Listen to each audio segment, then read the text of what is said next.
بسم اللہ الرحمن الرحیم۔ السلام علیکم سامعین گرامی، آپ سن رہے ہیں اپنا پسندیدہ یوٹیوب آڈیو بکس چینل شام کی چائے۔ جی تو سامعین، کہانی ہے خبیث۔ مصنف کا نام ہے انوار صدیقی اور آج ہم آپ کو اس کی قسط نمبر 5 سنائیں گے۔ یہ تم نے کیا سوچ لیا؟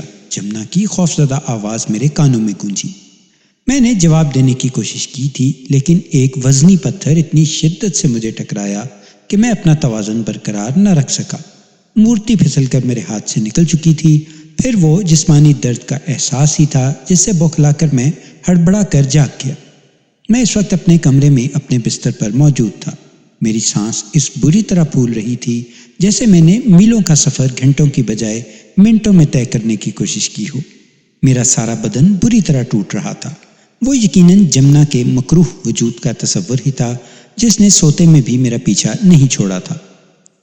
میں نے انگڑائی لینے کی خاطر اپنے بازو پھیلائے تو یہ دیکھ کر گونگ رہ گیا کہ میرا سیدھا ہاتھ تقریباً کوہنی تک کیچڑ میں لت پت نظر آ رہا تھا۔ میں نے جلدی سے اٹھ کر اپنا ہاتھ دھویا، پھر دوسرا نائٹ گاؤن پہن کر سونے کے ارادے سے لیٹ گیا، لیکن نیند میری آنکھوں سے کوسوں دور تھی۔ رہ رہ کر مجھے دھات کی وہ مورتی ذہنی طور پر پریشان کر رہی تھی جو میرے قبضے میں آ کر نکل گئی تھی۔ میرے سیدھے ہاتھ کا کیچڑ میں لتھڑ جانا اس بات کی تردید کر رہا تھا کہ میں نے جو کچھ دیکھا تھا وہ محض خواب ہی تھا۔ پھر وہ سب کچھ کیا تھا؟ اس روز جمعہ تھا، اس لیے میں دیر تک سوتا رہا۔ میں یہاں یہ بتاتا چلوں کہ میں کم از کم جمعہ کی نماز بڑی پابندی سے پڑھتا تھا۔ چنانچہ اس روز بھی نہا دھو کر مسجد گیا۔ جیسا کہ میں پہلے عرض کر چکا ہوں کہ روپ نگر میں مسلمانوں کے مقابلے میں ہندوؤں کی تعداد بہت زیادہ تھی، اس لیے وہاں صرف ایک ہی جامع مسجد تھی جہاں دور دور سے لوگ نماز ادا کرنے کے لیے آتے تھے۔ عام دنوں میں وہ اپنی اپنی علاقائی مسجدوں میں خدا کے حضور سربسجود ہوا کرتے تھے۔ چنانچہ اس روز بھی جامع مسجد میں تحصیل کے بیشتر مسلمان اکٹھا تھے۔ نماز سے فارغ ہو کر ایک دوسرے سے ملنا اور خیریت دریافت کرنا ایک روایت بن چکا تھا۔ میں چونکہ نیا نیا آیا تھا اس لیے بہت زیادہ لوگوں سے واقف نہیں تھا، جبکہ اکثر لوگ مجھ سے واقفیت رکھتے تھے۔ بہرحال میں لوگوں سے ملتا ملاتا مسجد سے رخصت ہوا تو مجھے یوں محسوس ہوا جیسے کوئی دبے قدموں میرا تعقب کر رہا ہے۔ ان دنوں جس قسم کے حالات میرے ساتھ پیش آ رہے تھے انہوں نے مجھے خاص طور پر بہت زیادہ محتاط رہنے پر مجبور کر دیا تھا۔ چنانچہ کسی کے تعقب کے تصور سے میں نے چلتے چلتے تیزی سے گھوم کر دیکھا۔ جس راستے سے میں گزر رہا تھا وہاں بس اکا دکا آدمی ہی نظر آ رہے تھے اور وہ بھی خاصے فاصلے پر تھے۔ میں نے تعقب کے خیال کو اپنا وہم سمجھ کر ذہن سے جھٹکا اور پھر قدم آگے بڑھانے لگا۔ اس بار میں نے تعقب میں آنے والی چاپ کی آواز کے ساتھ ہی اس سائے کو بھی دیکھا جو میرے سامنے کی جانب زمین پر پڑ رہا تھا۔ ایک پولیس آفیسر ہونے کے ناطے میرا چھوٹی چھوٹی باتوں پر بھی دھیان دینا بہت ضروری تھا، اور خاص طور پر ایسی صورت میں جبکہ پے در پہ پرسرار واقعات سے میرا سابقہ پڑ رہا تھا۔ چنانچہ میں نے قدموں کی چاپ سن کر ایک بار پھر تیزی سے گھوم کر دیکھا، لیکن میرے قرب و جوار میں کوئی دوسرا شخص موجود نہیں تھا۔ پھر یکلخت ایک خیال بڑی سرعت سے میرے ذہن میں ابھرا اور سردی کی ایک لہر میرے پورے جسم میں دوڑ گئی۔ میں جس سمت جا رہا تھا سورج عین میرے سامنے تھا، اور ایسی صورت میں سائے کو میرے سامنے کی بجائے پشت کی سمت پڑنا چاہیے تھا، جبکہ میں نے خود اپنی آنکھوں سے اسے اپنے سامنے دیکھا تھا۔ لیکن جب میں نے دوبارہ پلٹ کر سامنے دیکھا تو سایہ غائب ہو چکا تھا۔ میں اتنے کمزور دل کا بھی نہیں ہوں کہ ایسی چھوٹی موٹی باتوں سے خوفزدہ ہو جاؤں، لیکن جو کچھ میرے ساتھ پیش آ رہا تھا وہ بلا شبہ پرسرار اور حیرت انگیز تھا۔ بھوت پریت، عفریت اور اجناح کا ذکر مختلف مذہبی کتابوں میں موجود ہے، اس لیے اس سائے کا اس طرح نمودار ہو کر غائب ہو جانا میرے لیے باعث حیرت ہی تھا۔ میں نے خود کو فوری طور پر کسی نادیدہ قوت کے شر سے محفوظ رکھنے کی خاطر آیت الکرسی پڑھ کر اپنے اوپر دم کیا، پھر دوبارہ قدم بڑھانے لگا۔ بڑے بازار کے قریب پہنچ کر میں نے اپنی رہائش گاہ کی طرف دیکھا تو میری نظر ایک بوڑھے فقیر پر پڑی جو اپنی دھن میں مست فٹ پاتھ پر بیٹھا کوئلے سے آڑی ترچھی لکیریں کھینچ رہا تھا۔ وہ اپنی دھن میں اس قدر مگن تھا کہ اسے قرب و جوار کا بھی کوئی ہوش نہیں تھا۔ وہ خاصا عمر رسیدہ دکھائی دے رہا تھا۔ اس کے چہرے اور داڑھی کے بال جھاڑ جھنکاڑ کی طرح بڑھے ہوئے تھے، جسم پر میل کی موٹی موٹی تہیں نظر آ رہی تھیں، کہیں کہیں زخم کے نشان بھی موجود تھے۔ شاید وہ برسوں سے نہایا نہیں تھا، اس کے منہ سے جو رال ٹپک رہی تھی اس پر مکھیاں بن بنا رہی تھی، لیکن وہ اس قدر انہماک سے لکیریں کھینچنے میں مصروف تھا جیسے کوئی بہت بڑا مصور کسی حسین شاہکار کو جنم دے رہا ہو۔ میں نے اس بوڑھے فقیر کو اس روز پہلی بار دیکھا تھا۔ اس کے پھٹے پرانے لباس اور اس کی حالت دیکھ کر مجھے اس پر ترس آ گیا۔ میرے قدم خود بخود اس کی طرف اٹھنے لگے۔ میں اس کے بالکل قریب جا کر کھڑا ہو گیا، لیکن اس نے شاید میری موجودگی کو بھی محسوس نہیں کیا تھا اور بدستور بے ہنگم اور بے مقصد سی لکیروں سے فٹ پاتھ کو سیاہ کرنے میں محو تھا۔ اس کے قریب ہی کچھ سکے پڑے تھے جو غالباً لوگوں نے ترس کھا کر ڈال دیے تھے۔ میں نے بھی اس کی مدد کی خاطر جیب سے 5 روپے کا نوٹ نکالا اور اس کے سامنے ڈال دیا۔ میرا خیال تھا کہ وہ اس نوٹ پر کوئی توجہ نہیں دے گا، لیکن اس کا تیزی سے چلنے والا ہاتھ یکلخت رک گیا۔ اس نے نظریں گھما کر میری جانب بہت غور سے دیکھا۔ اس کے چہرے پر آنکھوں کے نیچے کہیں کھرنڈ جمی نظر آ رہی تھی۔ اسے رکھ لو بابا، میں نے نوٹ کی سمت اشارہ کرتے ہوئے ہمدردی کا اظہار کیا، تمہارے کام آئیں گے۔ یہ کاغذ کا حقیر ٹکڑا میرے کس کام آئے گا؟ اس نے مجھے وحشت بھری نگاہوں سے دیکھا۔ اس کے چہرے سے دیوانگی مترشح تھی۔ تم اس سے کھانے پینے کا سامان خرید سکتے ہو، اپنی بھوک مٹا سکتے ہو۔ تو شاید میرے ساتھ مذاق کر رہا ہے، وہ بڑی حسرت سے بولا۔ بھوک کبھی نہیں مٹتی، جتنا مٹانے کی کوشش کرو اور بھڑک اٹھتی ہے۔ میں بہت دنوں سے فاقہ کر رہا ہوں، تو بھی شروع کر دے۔ میں نے آج تمہیں پہلی بار روپ نگر میں دیکھا ہے۔ میں نے یوں ہی پوچھ لیا، کہاں رہتے ہو؟ کہاں رہتا ہوں؟ اس نے اپنی داڑھی کے الجھے ہوئے بالوں کو کھجلاتے ہوئے اپنے آپ سے سوال کیا۔ میں کہاں رہتا ہوں؟ روپ نگر میں شاید نئے نئے آئے ہو۔ مجھے کچھ یاد نہیں، لیکن تم کون ہو؟ میں بھی تمہاری طرح خدا کا ایک حقیر بندہ ہوں۔ بندہ؟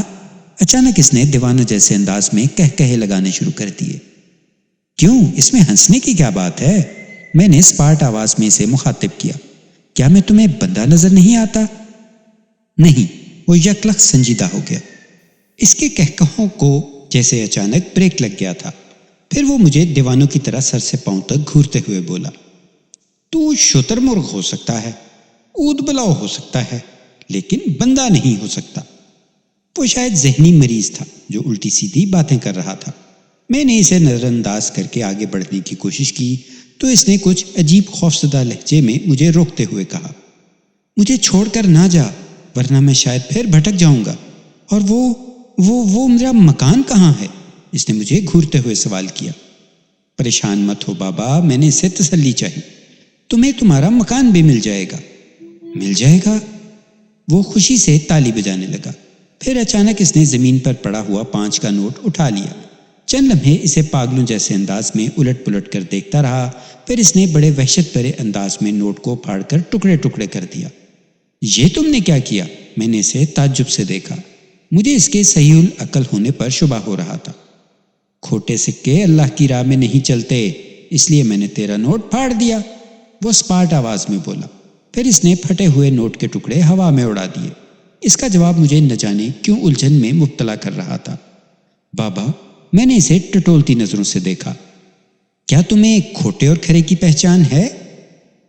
تو کیا معلوم کرنا چاہتا ہے؟ اس بار اس نے ہوش مندوں کی طرح پوچھا۔ میں آج کل کچھ مشکلات میں گھرا ہوا ہوں۔ میں نے اسے کوئی بزرگ سمجھتے ہوئے اپنا مدعا بیان کیا۔ کیا تم مجھے اس الجھن سے نجات دلا سکتے ہو؟ کسی چمار سے دوستی گانٹھ لے، تیرے سارے دلدر دور ہو جائیں گے، بوڑھے نے بڑی رازداری سے جواب دیا۔ میری سمجھ میں نہیں آ رہا تھا کہ اسے کس خانے میں فٹ کروں۔ میرے اندازے کے مطابق یا تو وہ کوئی دیوانہ مجذوب تھا یا بزرگ تھا، یا پھر CID کا کوئی افسر تھا جس نے خود کو لوگوں کی نظروں سے چھپانے کی خاطر بھیس بدل رکھا تھا۔ ابھی میں اسے گھور ہی رہا تھا اور کسی آخری نتیجے پر پہنچنے کی کوشش کر رہا تھا کہ اس نے برہمی کا اظہار کیا۔ دیدے پھاڑ کر کیا دیکھ رہا ہے؟ جا اپنا راستہ ناپ۔ تم، میں نے قدرے جھک کر مدھم لہجے میں کہا، وہ نہیں ہو جو نظر آ رہے ہو۔ ہاں، وہ دیوانوں کی طرح ہونٹوں پر انگلی جما کر بولا، میں دمدار ستارہ ہوں، اگر ٹوٹ کر کسی اور سیارے سے ٹکرا گیا تو تباہی اور بربادی بھی پھیل سکتی ہے، مگر یہ بات اپنی ذات تک محدود رکھنا، کسی اور کو پتہ چل گیا تو وہ مجھے کسی اور سیارے کی مخلوق سمجھ کر مار ڈالیں گے۔ زندگی اور موت کا کیا بھروسہ؟ نظر نہ آنے والا دھاگا اگر ٹوٹ گیا تو کٹ پتلی کا تماشا ٹھپ ہو جائے گا۔ دنیا کا کاروبار جس طرح چل رہا ہے چلنے دے۔ زیادہ اچھل کود کی تو بھی چمگادڑ کی طرح کسی درخت سے الٹا لٹکتا نظر آئے گا۔ پڑھے لکھے معلوم ہوتے ہو؟ میں نے آہستہ سے پوچھا۔ ہاں، میں نے 4 آسمان تک پڑھ لیا ہے، اس نے دیدے نچاتے ہوئے رازداری سے کہا۔ 5ویں کا امتحان دیا تھا لیکن نقل کرتے ہوئے پکڑا گیا، اسی لیے یہ حلیہ بن گیا ہے۔ کیا تم مجھے یہ بتانا پسند کرو گے کہ تمہاری اصلیت کیا ہے؟ میں نے اپنا تعارف کراتے ہوئے سنجیدگی سے دریافت کیا۔ میری اصلیت؟ وہ چند لمحوں تک خلا میں آنکھیں پھاڑتا تکتا رہا، پھر داڑھی کھجلاتے ہوئے بولا، خاک، دھول اور مٹی۔ میری مان تو بھی اپنے ہاتھ کیچڑ سے سان لے، وہ 12 ہو جائیں گے۔ آنکھ کھول کر چلے گا تو آسمانوں پر نہیں اڑ سکے گا، زمین پر ہی ٹامک ٹوئیاں مارتا رہ جائے گا۔ عقل کے ناخن بڑھا کر خود کو زخمی کر لے، وقت ہاتھ سے نکل گیا تو تمام زندگی پچھتانا پڑے گا۔ اس بوڑھے کی باتیں میری سمجھ سے بالاتر تھیں۔ کبھی وہ دیوانوں کی طرح واہی تباہی بکنا شروع کر دیتا تھا اور کبھی بڑے فلسفیانہ انداز میں گہری گہری باتیں کرنے لگتا۔ میرا اس کے پاس زیادہ دیر رکنا بھی مناسب نہیں تھا، چنانچہ میں نے جانے کے ارادے سے پلٹا کھایا ہی تھا کہ اس نے آواز دے کر مجھے روک لیا۔ اتنی جلدی کہاں جا رہا ہے؟ فٹ پاتھ پر 2-4 لکیریں تو بھی مار دے، ورنہ لکشمی ہاتھ سے نکل جائے گی۔ تم خواہ کوئی بھی ہو لیکن میرا وقت برباد کرنے کی کوشش کر رہے ہو، میں نے قدرے درشت لہجے میں کہا۔ اکھڑ گیا ہتھے سے، وہ دیوانوں کی طرح ہنسنے لگا۔ پنجرے کی طرف بھی ایک نظر دیکھ لے، چڑیا آزاد ہو گئی ہے۔ کیا مطلب ہے تمہارا؟ میرے صبر کا پیمانہ لبریز ہونے لگا۔ کیا چاہتے ہو؟ نہیں، وہ تیزی سے خوفزدہ انداز میں اٹھا۔ اس کی کیفیت سہمی سہمی سی نظر آ رہی تھی۔ گڑ گڑا کر بولا، مجھے گرفتار نہ کرنا، میں پہلے ہی گرفتار ہوں۔ کیا؟ میں چونکا۔ کیا تم کوئی مجرم ہو جو قانون کی نگاہوں سے بچنے کے لیے یہ حلیہ اختیار کر لیا ہے؟ ہاں، وہ دیدے نچاتے ہوئے مدھم آواز میں بولا، میں نے ایک مورتی چرا لی تھی، دھات کی بنی ہوئی مورتی۔ وہ میری منزل کے راستے میں آ گئی تھی اور پھر میں بھٹک گیا۔ میں دھات کی مورتی کے حوالے پر چونکا۔ وہ یقیناً کوئی پہنچا ہوا بزرگ تھا جو اشارے کنائیوں میں مجھے کچھ سمجھانے کی کوشش کر رہا تھا۔ میں نے اسے غور سے دیکھا، میرے چہرے کے کھچاؤ میں کمی آ گئی۔ وہ دلوں کے بھید پڑھ سکتا ہے، چنانچہ میں نے بڑی عاجزی سے کہا، بابا کیا تم میری رہنمائی کر سکتے ہو؟ پولیس، دوڑو، بچاؤ! وہ چلاتا ہوا بھاگ کر ایک گلی میں مڑ گیا۔ میں نے برق رفتاری سے اس کا تعقب کرنے کی کوشش کی۔ میں اس سے معلوم کرنا چاہتا تھا کہ اسے میرے رات والے خواب اور دھات کی مورتی کے بارے میں اور کیا کچھ معلوم ہے، لیکن گلی میں داخل ہوتے ہی مجھے ایک دھچکا سا لگا۔ وہاں دور دور تک کسی آدمزاد کا کوئی نشان نہیں تھا۔ میرے دل کی دھڑکنیں تیز ہونے لگی۔ مجھے اس بات کا شدید ملال تھا کہ میں نے اسے شناخت کرنے میں غلطی سے کام لیا تھا، لیکن تیر اب کمان سے نکل چکا تھا۔ میں پلٹ کر اپنی رہائش گاہ کی سمت قدم اٹھانے لگا۔ میرے ذہن میں اس بوڑھے کی باتیں گونج رہی تھیں۔ اس نے مجھ کو کسی چمار سے دوستی گانٹنے کا مشورہ دیا تھا اور کسی چڑیا کی آزادی کی اطلاع بھی دی تھی۔ میں نے اس کی بات پر بہت غور کیا لیکن کوئی آخری نتیجہ اخذ نہ کر سکا۔ اس کی باتیں معنی خیز تھیں لیکن میں ان کی باریکیوں کو سمجھنے سے قاصر رہا۔ دوسرے دن میں اپنے دفتر میں بیٹھا مصروف کار تھا۔ دوپہر کے وقت ASI رام دیال نے میرے کمرے میں قدم رکھا، پھر سلوٹ کیا اور میرے اشارے پر ایک کرسی پر بیٹھ گیا۔ کوئی خاص بات؟ میں نے اس کے آنے کا سبب معلوم کیا۔ آج جمنا والے کیس کی پیشی تھی سر۔ کیا فیصلہ ہوا؟ میں نے دلچسپی لیتے ہوئے سوال کیا۔ منشی پریم چندر کی موت اور عدم ثبوت کی وجہ سے کیس خارج کر دیا گیا۔ عدم ثبوت سے آپ کی کیا مراد ہے؟ میں نے تیزی سے پوچھا۔ کیا آپ نے دونوں گواہوں کو عدالت میں پیش نہیں کیا؟ کیا تھا سر، لیکن ان دونوں نے اپنے اپنے تحریری بیان سے انکار کر دیا۔ کیا مطلب؟ گواہوں کا کہنا ہے کہ انہوں نے منشی پریم چندر کے زیر اثر ہونے کی وجہ سے زبردستی بیان دیا تھا، ورنہ انہوں نے جمنا کو آنجہانی کی جیب کاٹتے نہیں دیکھا تھا۔ رام دیال نے اسپاٹ لہجے میں جواب دیا، لیکن میں محسوس کر رہا تھا کہ وہ قانون کا محافظ ہونے کے باوجود جمنا کے چھوٹ جانے پر بڑا مطمئن نظر آ رہا تھا۔ آل رائٹ، میں نے خشک آواز میں کہا، آپ جا سکتے ہیں۔ میرا جواب سن کر رام دیال خاموشی سے اٹھا، سلیوٹ کر کے دفتر سے باہر چلا گیا۔ اس وقت میرے ہاتھ میں ایک پینسل موجود تھی۔ جمنا کی آزادی کی اطلاع سن کر میں نے اپنی مٹھی کو اتنی زور سے بھینچا کہ پینسل 2 ٹکڑوں میں منقسم ہو گئی، اور اس کے ساتھ ہی بوڑھے کے الفاظ میرے ذہن میں گونجنے لگے۔ پنجرے کی طرف بھی ایک نظر دیکھ لے، چڑیا آزاد ہو گئی ہے۔ جب سے میں روپ نگر آیا تھا، اس کے 2 ماہ بعد ہی سے والدہ کا فون پر اصرار بڑھتا جا رہا تھا کہ میں 2-4 روز کی چھٹی لے کر ان سے ملنے چلا جاؤں۔ 1-2 بار والد صاحب نے بھی اسی قسم کی بات کہی تھی۔ اوم پرکاش کی فائل میرے سیف میں بند تھی۔ منشی پریم چندر جمنا کی بد دعا کا شکار ہو گیا تھا۔ جمنا کو جیب کاٹنے والے کیس سے باعزت طور پر رہا کر دیا گیا تھا۔ اس کیس کے دونوں گواہ منحرف ہو گئے تھے۔ پھر بوڑھے سے میری ملاقات اور اس کی پرسرار باتوں نے مجھے ذہنی طور پر الجھا رکھا تھا۔ چنانچہ میں نے 2 روز کی چھٹی لی اور والدہ سے ملنے گھر چلا گیا۔ والد صاحب نے میری توقع کے عین مطابق مجھ سے روپ نگر کے حالات کے بارے میں دریافت کیا، لیکن میں نے اپنی کسی بات سے آگاہ کرنا مناسب نہیں سمجھا، ورنہ اگر بات والدہ کے کانوں تک پہنچ جاتی تو شاید وہ مجھے واپس ملازمت پر جانے کی اجازت بھی نہ دیتی۔ روپ نگر سے چلتے وقت میں نے خاص طور پر انکل دھرم داس سے بھی یہی درخواست کی تھی کہ اگر ان کی والد صاحب سے فون پر گفتگو ہو تو مجھے پیش آنے والے حالات سے آگاہ نہ کریں۔ 1 روز سکون سے گزر گیا، لیکن دوسرے دن رات کے کھانے کے بعد جب سب لوگ ساتھ بیٹھے تو میری والدہ نے روپ نگر میں میری تعیناتی کے بارے میں ذکر چھیڑ دیا۔ میں یہاں یہ بات ضروری سمجھتا ہوں کہ میرے پر نانا بہت بڑے بزرگ تھے۔ ہر چند کے ان کے انتقال کو ایک طویل عرصہ گزر گیا تھا، لیکن میری والدہ روحانی طور پر ان سے اس قدر وابستہ تھیں کہ ان کا ذکر ہمیشہ ہوتا رہتا تھا۔ بہرحال اس وقت ہم سب لوگ ڈرائنگ روم میں بیٹھے باتیں کر رہے تھے۔ شہباز بیٹے، تمہیں روپ نگر میں کسی قسم کی کوئی تکلیف یا پریشانی تو لاحق نہیں ہے؟ والد صاحب نے پوچھا۔ جی نہیں، میں نے والدہ کی موجودگی کے سبب خاص طور پر بڑے اطمینان اور سکون کا مظاہرہ کرتے ہوئے جواب دیا۔ روپ نگر ہر اعتبار سے خوبصورت جگہ ہے، مجھے وہاں کسی قسم کی کوئی تکلیف نہیں ہے، ہر قسم کا آرام اور آسائش حاصل ہے۔ پھر خاص طور پر انکل دھرم داس میرا بہت خیال رکھتے ہیں۔ چھوٹی جگہ ہے، اس لیے میری عزت بھی بہت کی جاتی ہے۔ یہ اوم پرکاش کا کیا قصہ ہے؟ والد صاحب نے پوچھا تو میں ایک لمحے کو چونکا، پھر جلدی سے بات ٹالتے ہوئے کہا، یہ میرے زمانے کا نہیں بلکہ کوئی پرانا کیس ہے۔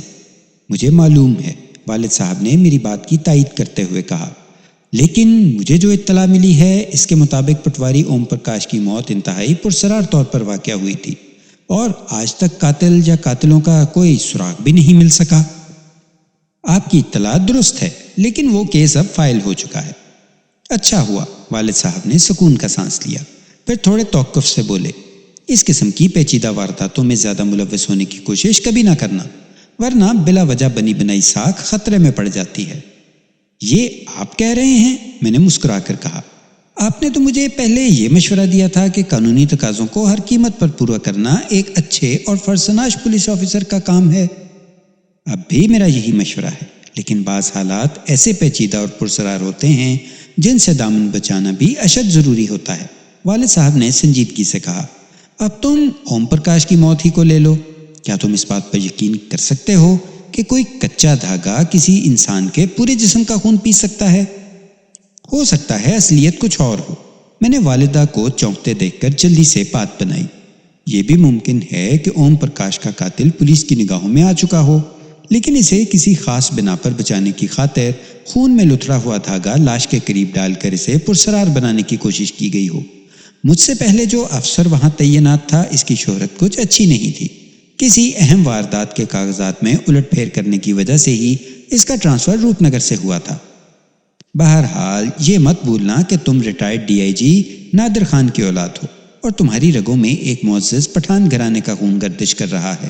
والد صاحب نے ٹھوس لہجے میں تلقین کی، دولت میں بڑی کشش ہوتی ہے، مفت میں بیٹھے بٹھائے کاغذات میں معمولی سی رد و بدل کے عوض اگر لاکھوں کی آفر ملے تو بیشتر لوگوں کی رال ٹپکنے لگتی ہے، لیکن ایک بار اگر انسان کے قدم لڑکھڑا جائیں تو پھر اس کا سنبھلنا مشکل ہو جاتا ہے۔ شیر کی مثال لے لو، ہر شیر آدم خور نہیں ہوتا، بلکہ میرے تجربے کے مطابق شیر جنگل کا بادشاہ ہونے کے باوجود انسانوں کے ساتھ بڑی مفاہمت سے کام لیتا ہے، لیکن جب نا تجربے کار شکاری اناڑی پن کا مظاہرہ کر کے شیر کو زخمی کر دیتے ہیں تو وہ اپنے زخم کو بھرنے کی خاطر زبان سے اس جگہ کو چاٹتا ہے، پھر اس کے منہ کو خون لگ جاتا ہے اور وہ آدم خور بن جاتا ہے۔ ایمانداری اور بے ایمانی کے درمیان بھی یہی فرق ہے۔ لالچ اور دولت کی ہوس انسان کو گھن بن کر اندر ہی اندر چاٹ جاتی ہے۔ ہر شخص طاقتور بننے کے خواب ضرور دیکھتا ہے اور اسی خواب کی تکمیل کی خاطر وہ مال و زر کے سنہرے جال میں پھنس جاتا ہے۔ پولیس کے محکمے میں اس قسم کے مواقع چونکہ زیادہ میسر آتے رہتے ہیں، اس لیے ایک دیانتدار آفیسر کو ہر قدم پھونک پھونک کر اٹھانا چاہیے۔ اب ان نصیحتوں سے کیا فائدہ؟ میری والدہ نے والد کو گھورتے ہوئے کہا۔ جب میں نے پولیس کی ملازمت کی مخالفت کی تھی تو تم نے شہباز کو اسی بات پر اکسایا تھا کہ پولیس کی ملازمت ہی کی جائے۔ میں اب بھی یہی کہتا ہوں، لیکن کچھ نہیں، والدہ نے بات کاٹتے ہوئے کہا۔ یا تو تم روپ نگر سے شہباز کا تبادلہ کہیں اور کرا دو یا پھر ملازمت سے استعفیٰ دلوا دو۔ نہیں چاہیے مجھے ایسی عزت اور وقار جس میں ہر وقت جان کو خطرہ لگا رہے۔ روپ نگر پر ہی کیا منحصر ہے امی حضور؟ میں نے جلدی سے کہا۔ خطرات تو کسی وقت بھی کسی ملازمت میں بھی پیش آ سکتے ہیں۔